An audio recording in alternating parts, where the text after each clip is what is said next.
अस्सलाम वालेकुम। जब से भाइयों 28 जुलाई से पनामा का सुप्रीम कोर्ट ने फैसला दिया है, कभी सोचा है इस करप्शन का गॉडफादर ये खानदान ये क्या कर रहा है? सवाए बहानों के, झूठ बोलने के, अपने आप को मजलूम बनाने के इन्होंने क्या किए? बाहर बैठ के ये गॉडफादर अपने जो रोने रो रहा है, अवाम से कह रहा है मैं आऊंगा आऊंगा जी आऊंगा। अरे क्यों आते हो? ना आओ ना।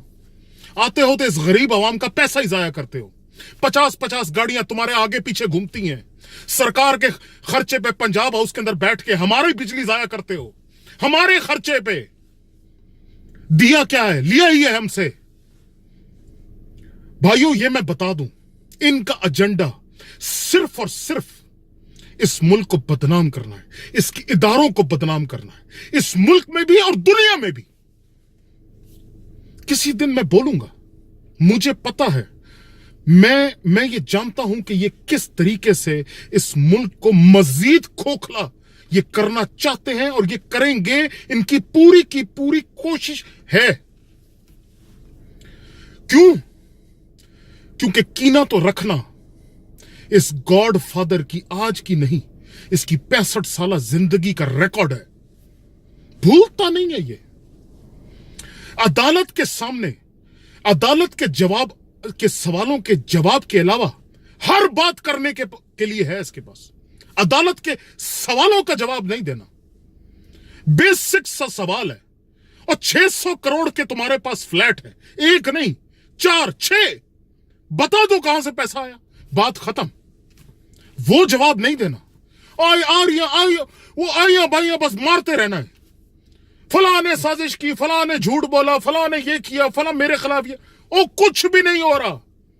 और तुम्हारे पास कुछ होता तो तुम कब का मुंह पे मार के अपनी जान छुड़ा चुके होते। लेकिन तुम्हें पता है कि झूठ बोलने और ये गलत गुमान फैलाए बगैर तुम्हारी, वो कहते हैं ना, तुम्हारी बात बननी नहीं।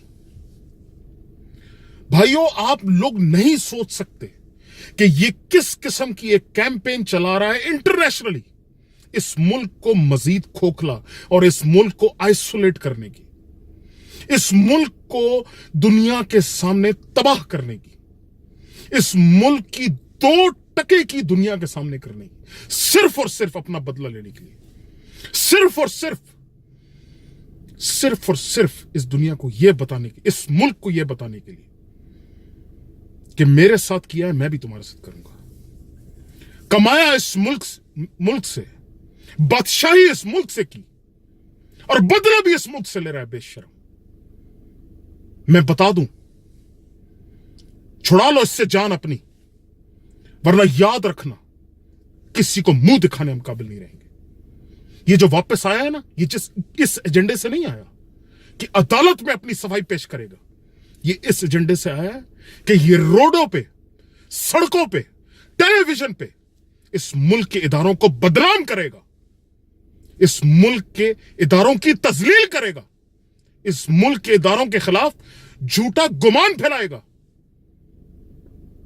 और बेयकीनी की फजा को फैलाएगा, इस मुल्क को तबाही की तरफ लेकर जाएगा और फिर झूठ बोलेगा कि चूंकि इसको हटाया गया इस वजह से मुल्क तबाह हुआ। नहीं भाइयों, नहीं, ये झूठ है, ये 110% झूठ है। मत सुनना इस बात को। पाकिस्तान को अल्लाह कायम रखे। पाकिस्तान पाइंदाबाद, जिंदाबाद।